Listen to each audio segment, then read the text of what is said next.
ortaya çıkaracağını iddia edenler tarafından şu gök kubbenin altında esasen söylenmedik hiçbir şey kalmadı.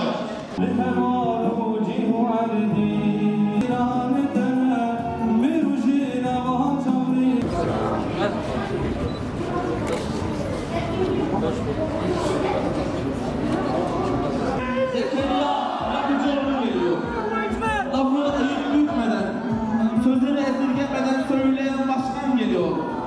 Liderlik vakfının hakkını veren başkan geliyor. Sen yürü başkanım. Adamlar milyonlar yürüyor. Sen yürü başkanım. Gençler seninle geliyor.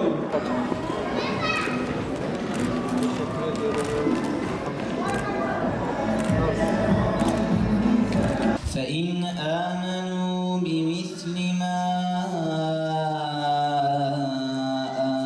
آمنتم به فقد اهتدوا وإن تولوا فإنما هم في شقاق.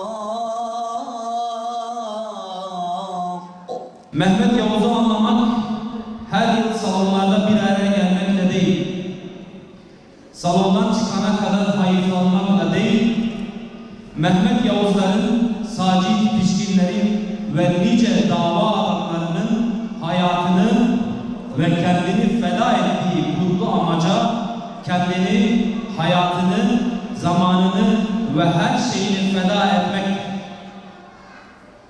Ve biz Hür Gençler bu programı düzenlerken Mehmet Yavuz'un hayatından kesitlerle hep beraber bir yol haritası çizerek bu yolda ilerlemeyi ve vaktimizi, hayatımızı ve kendimizi bu yola feda etmeyi hedefliyoruz.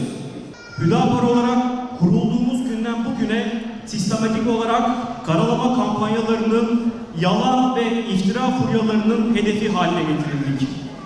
Aziz İslam'ı kendisine ölçü alarak içerisinde yaşadığı topluma hizmet etme düşüncesini siyasetinin temeline yerleştiren partimiz kara propagandalarla şeytanlaştırmaya çalışıldı. Ve ne yazık ki bu hedef göstermelerin neticesinde 11 yıllık geçmişi olan partimiz Hüdapar bu süre içerisinde onlarca ferdini şehit verdi.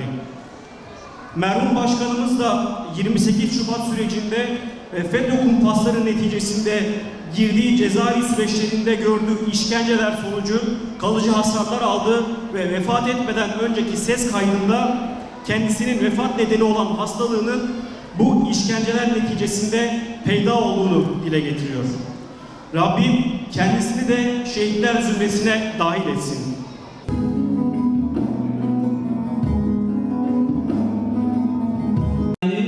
Hayatını, zamanını ve her şeyini feda etmek.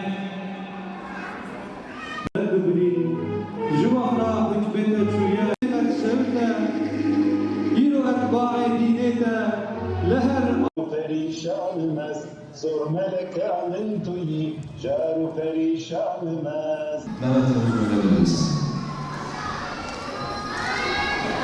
Ben kendisiyle uzun süre arkadaşlık yaptım.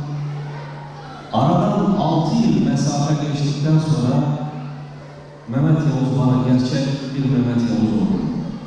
6 yıl boyunca o kadar mahzun, o kadar dindar, o kadar nur yüzlü biriydi ki öğretmenliğinde yapmış olduğu öğretmenlik bir özel sektör öğretmenliğiydi. Özel sektör öğretmenliği zor bir öğretmenliktir. Ayak oyunlarının çok büyüğü, branşların birbirini ezdiği, insanların maddi olarak birbirine yüklendiği bir sektördür. Ama Mehmet Yavuz hiçbir zaman bu savaşın içerisine girmedi. Ve en çok sevilen insan oldu. 6 yıl içerisinde Mehmet Yavuz bana hiçbir şey anlatmadı. Ama benimle çok güzel bir arkadaş oldu. 6 yıl sonra ben firkatta anlattım. Gözlerim dola dola anlattım. Ağlayarak anlattım. Mehmet Yavuz 6 yıl sonra beni karşına aldı ve gerçek kişiliğini, gerçek hayatını bana anlattı. Sırf ben zarar görmeyeyim diye.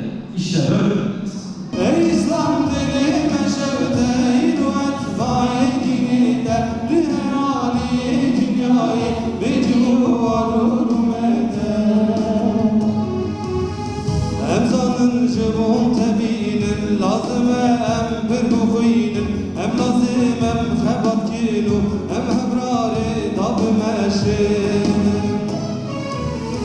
أم ظلم جبون تبين لازم أم برمخين أم لازم أم خبط كيلو أم هبراري طب ماشين.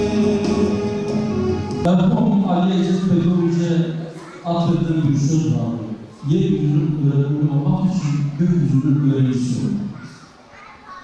Evet. Rahmetli Mehmet Yavuz kardeşim bir öğretmendi. Ama sadece sözleriyle, sadece mesleki itibariyle değil, aslında hayatının çeşitli evrelerinde dokunduğu insanlara yaşayışıyla dava anlamıyla da bir ders veriyor. Çünkü o sürekli ders alıyor. Sürekli kendini eğitiyor. Mehmet Hoca aslında hayatın anlamını kavramış. Hayatın ne olduğunu öğrenmiş. Ve buna göre hayatını sürdüren ve hayatın bu şekilde, bu imtihan bölümüyle sürdürdüğü hayatını genç yaşında tamamlamış, imtihanı bitirmiş, Rabbim huzuruna gitmiş. Evet, hayal ettiğim imtihan, şu çalışmayı kim yapmışsa, ben bunu tebrik etmek istiyorum. Çok güzel bir fotoğraf seçmiş. Şu fotoğrafta bütün kardeşlerimden özellikle yazılara falan var.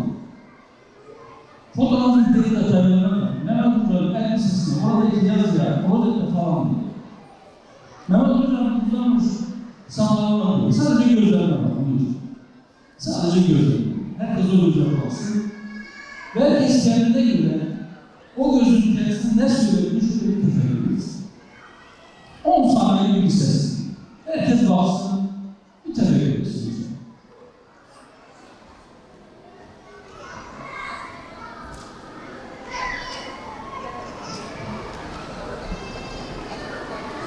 Mehmet Hoca'yla olan ilişkisine göre farklı mantıklar çıkardı. Ben kendi adıma söyleyeyim. Söylediği şey şu. Hayatın bir imtihan olduğunu ve hayatın çok kısa olduğunu ve bu imtihanın bir gün sonra ereceğini ve asıl hayatın öte tarafta olduğunu sakın unutmayın. Bu dünyada sahip olduğumuz şeyler, bu dünyada sahip olduğumuz makamlar, bu dünyada sahip olduğunuz servetler, bu dünyada sahip olduğunuz sıfatlar, bu dünyada hatta sahip olduğunuz arkadaşlar,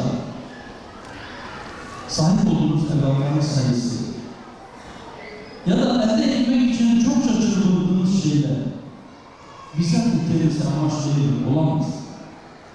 Bunların hepsi biz inanıyoruz ki hepsi birer vasıtadır. بسم الله الرحمن الرحيم والحمد لله رب العالمين الصلاة والسلام على خير خلقه محمد وعلى آله وصحبه أجمعين. Allah'ım Mehmet Yavuz'un duruşu gibi bize bir duruş nasip et. Allah'ım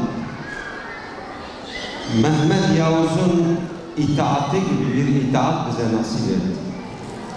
Allah'ım Mehmet Yavuz'un davasına bağlılığı gibi bir bağlılık bize nasip et.